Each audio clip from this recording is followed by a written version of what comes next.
నీ అడుగుల శబ్దమే నా గుండెల చప్పుడై, నీ మువ్వల సవ్వడియే నా నవ్వులై, నడుచుకుంటూ వెళ్తున్న నెలవంకవు నీవై, నిన్ను చూసి మురిసిపోయా నీవాడిని నేనై.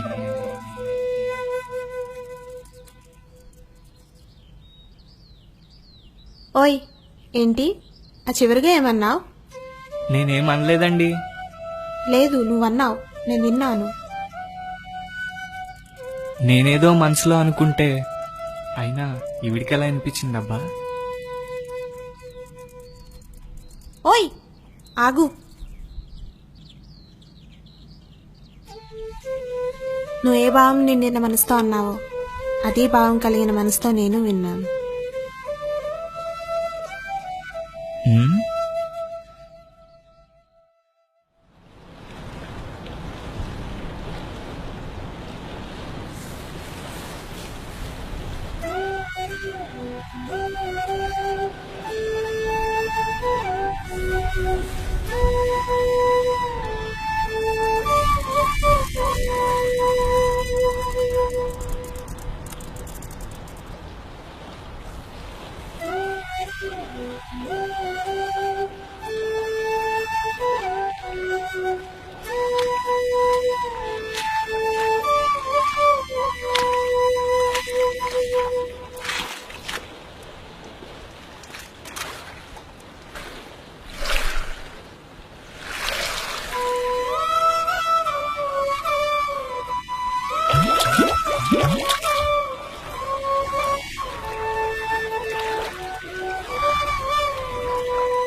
ఏమైనా చెప్పాలా?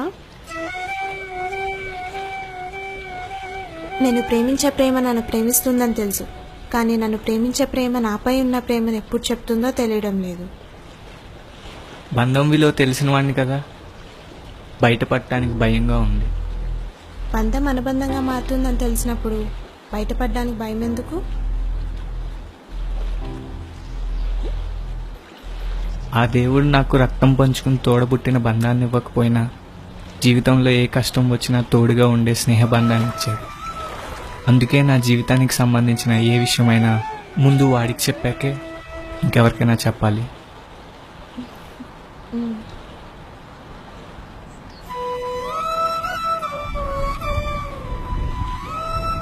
మనసులో కలిగిన భావం మాటగా మారి పెదవులపై పలికే సమయం వచ్చింది. ఈ రోజు నా ప్రేమ గురించి ఎలాగైనా రాజుకు చెప్పి కృష్ణవేణికి చెప్పాలి. వీడెప్పుడు వస్తాడో. రాజు,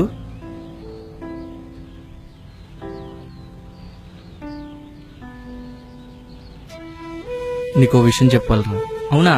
నేను కూడా నీకో విషయం చెప్పాలరా. సరే, నువ్వు ముందు చెప్పు. అది అది అది నాకు పెళ్లి కుదిరిందిరా. అవునా? ఎంత మంచి విషయం చెప్పావురా. ఇంతకీ అమ్మాయి ఎవరు? మన ఊరు సర్పంచ్ గారి అమ్మాయి కృష్ణవేణి లేదు, తను.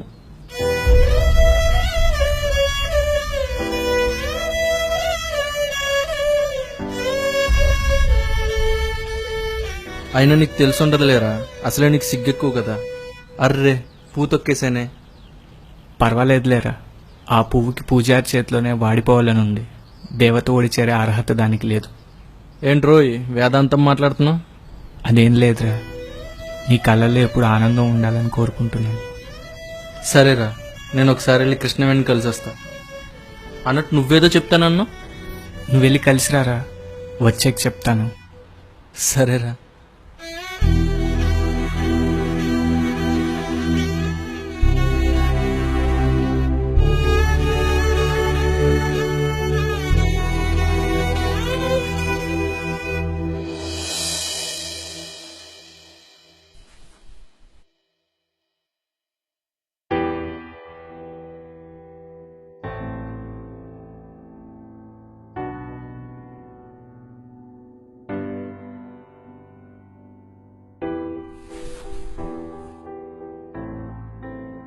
దేవుడా, స్నేహానికి సలీంనిచ్చావు, ప్రేమ కోసం ఈ దేవతనిచ్చావు. ఏమిచ్చి నీ రుణం తీర్చుకోమంటావు?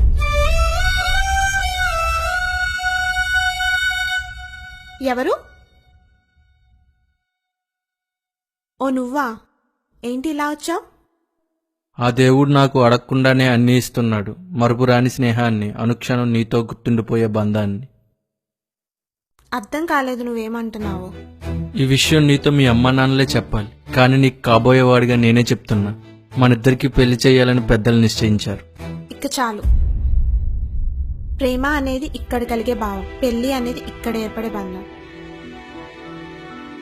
మనసులో భావం లేకుండా మెదడులో బంధం ఏర్పడితే ఆ జీవితం అంతా జీవోత్సవంలా ఉంటుంది.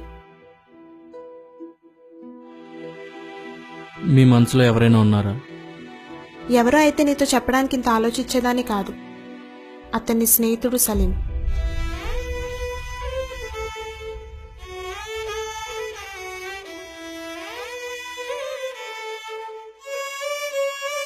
అతన్ని తప్ప నా జీవిత భాగస్వామిగా ఇంకెవరిని ఊహించుకోలేను.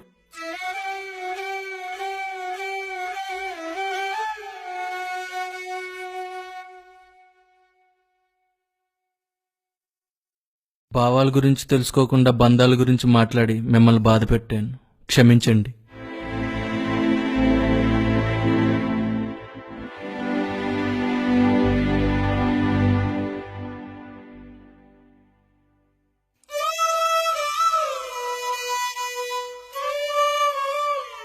మన మాటల బట్టి ఇష్టాన్ని, కళ్ళను బట్టి కష్టాన్ని తెలుసుకోవడం ఒక స్నేహితుడికే సాధ్యం. అలాంటి స్నేహితుడు నీకు దొరికాడు.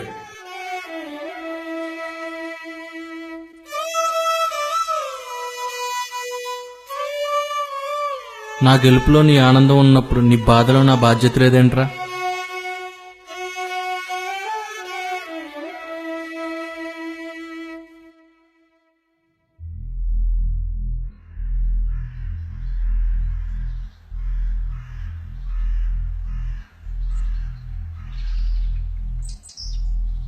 కృష్ణవేణి కలిశానురా. తను నాకు జరిగిందంతా చెప్పింది. ఆ మాటలు విన్నప్పుడు గుండెలు బద్దలయ్యేంత బాధ కలిగింది.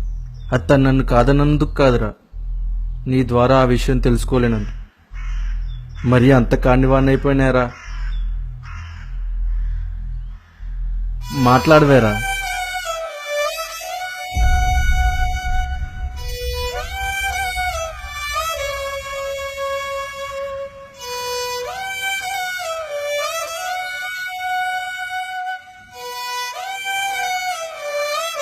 సలీం,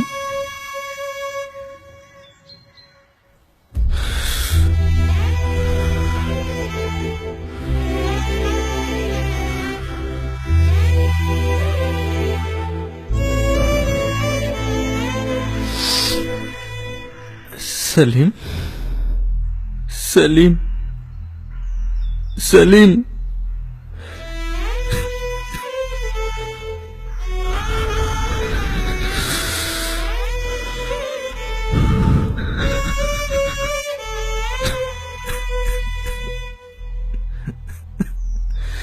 సలీం,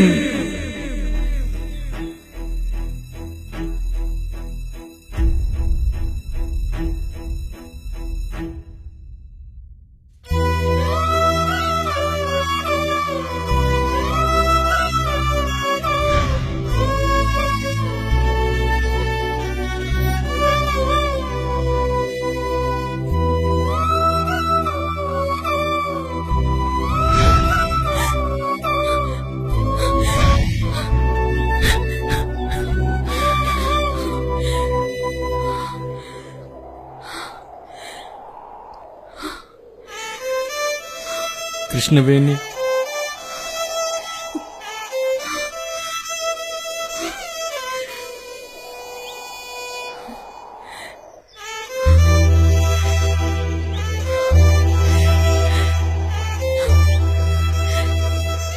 నీ స్నేహానికి న్యాయం చేయడం కోసం నా ప్రేమకు అన్యాయం చేస్తావా? ప్రేమంటే ఒక మనిషి బతుకున్నంత కాలం ప్రేమించడం కాదు, జన్మ జన్మలకి గుండెల్లో పెట్టుకొని ఆరాధించడం. అలా నేను నిన్ను ఆరాధిస్తూనే ఉంటాను, ఆరాధిస్తూనే ఉంటాను, ఆరాధిస్తూనే ఉంటాను.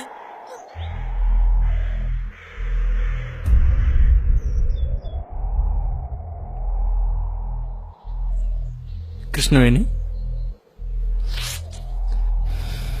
కృష్ణవేణి,